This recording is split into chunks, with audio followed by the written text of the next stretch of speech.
कहानी है अंग्रेजन बीवी गवार पति। एक गवार पति।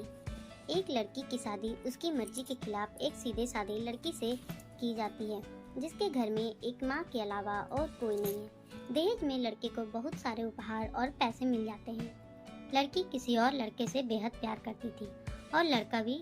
लड़की शादी होके आ गई अपने ससुराल। सुहाग रात के वक्त लड़का दूध लेके आता है तो दुल्हन सवाल पूछती है अपने पति से, एक पत्नी की मर्जी के बिना पति उसको हाथ लगाए तो उसे बलात्कार कहते हैं या हक? पति, आपको इतनी लंबी और गहरी जाने की कोई जरूरत नहीं है, बस दूध लाया हूँ, पी लीजिएगा। हम सिर्फ आपको शुभ रात्रि कहने आए थे, कह के कमरे से निकल जाता है। लड़की मन मारकर रह जाती है, क्योंकि लड़की चाहती थी कि झगड़ा हो ताकि मैं इस गवार से पीछा छुड़ा सकूं। है तो दुल्हन, मगर घर का कोई भी काम नहीं करती, बस दिन भर ऑनलाइन रहती और ना जाने किस किस से बातें करती। मगर उधर लड़के की माँ बिना शिकायत के दिन भर चूल्हा चौका से लेकर घर का सारा काम करती, मगर हर पल अपने ओठों पर मुस्कुराहट लेके फिरती। लड़का एक कंपनी में छोटा सा मुलाजिम है और बेहद ही मेहनती और ईमानदार। करीब महीने भर बीत गए, मगर पति पत्नी अब तक साथ नहीं सोए। वैसे लड़का बहुत शांत स्वभाव वाला था, इसलिए वह ज्यादा बातें नहीं करता था। बस खाने के वक्त अपनी पत्नी से पूछ लेता था कि कहाँ खाओगी, अपने कमरे में या हमारे साथ, और सोने से पहले डायरी लिखने की आदत थी जो वह हर रात को लिखता था। ऐसे लड़की के पास एक स्कूटी था। वह हर रोज बाहर जाती थी, पति के ऑफिस जाने के बाद और पति के वापस लौटते ही आ जाती थी। छुट्टी का दिन था, लड़का भी घर पे ही था, तो लड़की ने अच्छे भले खाने को भी गंदा कह के माँ को अपशब्द बोल के खाना फेंक देती है। मगर वह शांत रहने वाला उसका पति अपनी पत्नी पर हाथ उठा देता है, मगर माँ अपने बेटे को बहुत डांटती। इधर लड़की को बहाना चाहिए था झगड़े का जो उसे मिल गया था।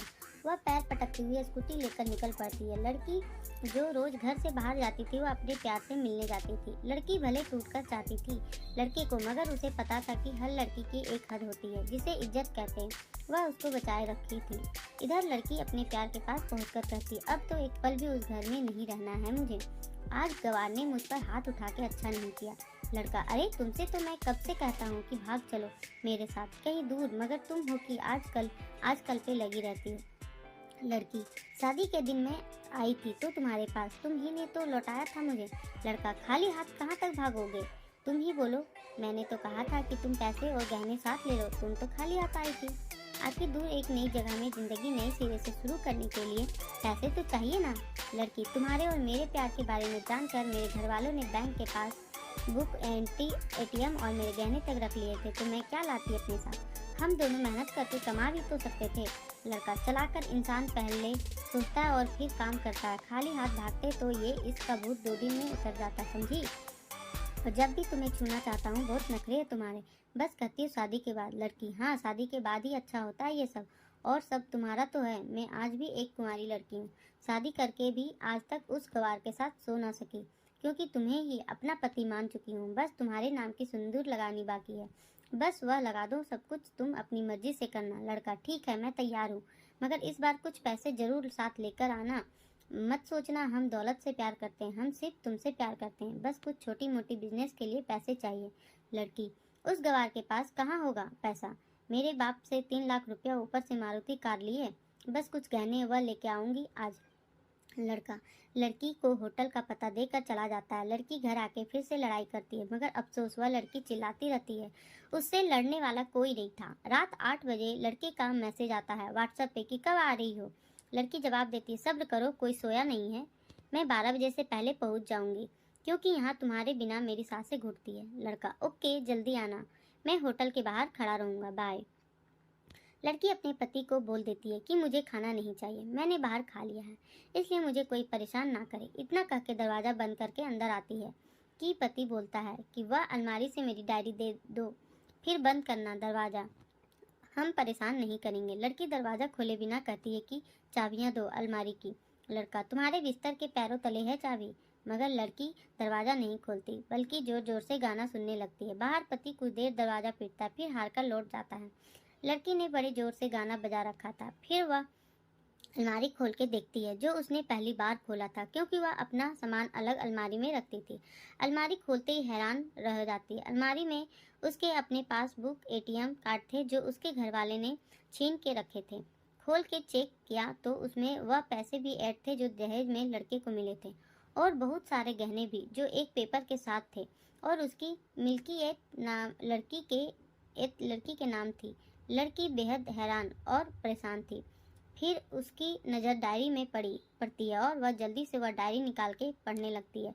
लिखा था, तुम्हारे पापा ने एक दिन मेरी माँ की जान बचाई थी, अपना खून देकर। मैं अपनी माँ से बेहद प्यार करता हूँ, इसलिए मैंने झुककर आपके पापा को प्रणाम करके कहा कि आपका ये अनमोल एहसान कभी नहीं भूलूंगा। कुछ दिन बाद आपके पापा हमारे घर आए, हमारे तुम्हारे रिश्ते की बात लेकर।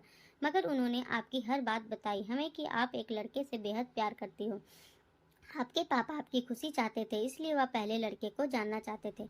आखिर आप अपने पापा की प्रिंसेस जो थी, और हर बाप अपने प्रिंसेस के लिए एक अच्छा ईमानदार प्रिंस चाहता था है। आपके पापा ने खोज करके पता लगाया कि वह लड़का बहुत सी लड़की को धोखा दे चुका है और पहली शादी भी हो चुकी है, पर आपको बता ना सके क्योंकि उन्हें पता था कि ये जो इसका नशा है वह हमेशा अपनों को गैर और गैर को अपना समझता है। एक बाप के मुंह से एक बेटी की कहानी सुनकर मैं अचंभित हो गया। हर बाप यहाँ तक शायद ही सोचे। मुझे यकीन हो गया था कि एक अच्छा पति होने का सम्मान मिले ना मिले, मगर एक दामाद होने की इज्जत मैं हमेशा पा सकता हूँ।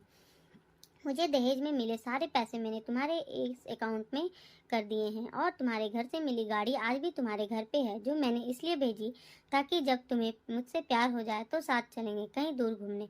दहेज, इस नाम से नफरत है मुझे, क्योंकि मैंने ई दहेज में अपनी बहन और बाप को खोया है। मेरे बाप के अंतिम शब्द भी यही थे कि किसी बेटी के बाप से कभी 1 रुपया ना लेना। मर्द हो तो कमा के खिलाना। तुम आज़ाद हो, कहीं भी जा सकती हो। डायरी के बीच पन्नों पर तलाक की पेपर है, जहां मैंने पहले ही साइन कर दिया है। जब तुम्हें लगे कि अब इस गवार के साथ नहीं रखना है, तो साइन करके कहीं भी अपनी सारी चीजें लेके जा सकती हो। लड़की हैरान थी, परेशान थी। ना चाहते हुए भी गवार के शब्दों ने दिल को छुआ था। ना चाहते हुए भी गवार के अनदेखे प्यार को महसूस करके पलकें नम हुई थी। आगे लिखा था, मैंने तुम्हें इसलिए मारा क्योंकि आपने माँ को गाली दी, और जो बेटा खुद के आगे माँ की बेइज्जती होते सहन कर जाए, फिर वह बेटा कैसा। कल आपके भी बच्चे होंगे, चाहे किसी के साथ भी हो, तब महसूस होगी माँ की महानता और प्यार। आपको दुल्हन बना के हम सफर बना के लाए हो, जबरदस्ती करने नहीं। जब प्यार हो जाए तो भरपूर वसूल कर लूंगा आपसे। आपकी हर गुस्ताखी का बदला हम शिद्दत से लेंगे। हम आपसे, अगर आप मेरी हुई तो बेपनाह मोहब्बत करके, किसी और की हुई तो आपके हक में दुआएं मांग के। लड़की का फोन बज रहा था जो वाइब्रेशन मोड पे था। लड़की अब दुल्हन बन चुकी थी। पलकों से आंसू गिर रहे थे। सिसकते हुए मोबाइल से पहले सिम निकाल के तोड़ा, फिर सारा सामान जैसा था वैसे रख के ना जाने कब सो गई पता नहीं चला। सुबह देर से जागी, तब तक गवार ऑफिस जा चुका था। पहले नहा धोकर साड़ी पहनी, लंबी सी सिंदूर डाली अपनी मांग में, फिर मंगलसूत्र, जबकि पहले एक टिक्की जैसे साइड पे सिंदूर लगाती थी ताकि कोई लड़का ध्यान ना दे। मगर आज 10 किलोमीटर से भी दिखाई दे ऐसी लंबी और गाढ़ी सिंदूर लगाई थी दुल्हन ने। फिर किचन में जाके सासू माँ को जबरदस्ती कमरे में लेके तैयार होने को कहती है, और अपने गंवार पति के लिए थोड़े नमकीन, थोड़े हलवा और चाय बना के अपनी स्कूटी में सासू माँ को जबरदस्ती बिठाकर, जबकि कुछ पता ही नहीं है उनको कि बहू आज मुझे कहाँ ले जा रही है, बस बैठ जाती है। फिर रास्ते में सासू माँ को पति के ऑफिस का पता पूछकर ऑफिस पहुंच जाती है। पति हैरान रह जाता है पत्नी को इस हालत में देखकर। पति, सब ठीक तो है ना माँ? मगर माँ बोलती है। इससे पहले पत्नी गले लगाकर कहती, अब सब ठीक है, I love you for ever. Office के लोग सब खड़े हो जाते हैं तो दुल्हन कहती है, मैं इनकी धर्म पत्नी हूँ, बनवास गई थी, सुबह लौटी हूँ। अब 1 महीने तक मेरे पतिदेव ऑफिस में दिखाई नहीं देंगे। ऑफिस के लोग, दुल्हन, क्योंकि हम लंबी छुट्टी पे जा रहे हैं। साथ साथ पति, पागल, दुल्हन आपके सादगी और भोलेपन ने बनाया है। सभी लोग तालियां बजाते और दुल्हन फिर से लिपट जाती अपने गवार से, जहां से वह दोबारा कभी भी छूटना नहीं चाहती। बड़े कड़े फैसले होते हैं कभी कभी हमारे अपनों की, मगर समझ नहीं पाते हैं कि हमारे अपने हमारी फिक्र खुद से ज़्यादा क्यों करते हैं। माँ बाप के फैसलों का सम्मान करें, क्योंकि ये 2 ऐसे शख्स हैं जो आपको हमेशा दुनियादारी से ज़्यादा प्यार करते हैं। तो दोस्तों, आपको ये वीडियो बहुत अच्छी लगी होगी, तो हमारे चैनल को सब्सक्राइब करें और बेल आइकन ज़रूर दबाएं ताकि आपको अगली हमारी नई नई कहानियाँ मिलती रहे। और धन्यवाद दोस्तों पूरी कहानी सुनने के लिए। मिलते हैं अगले वीडियो में।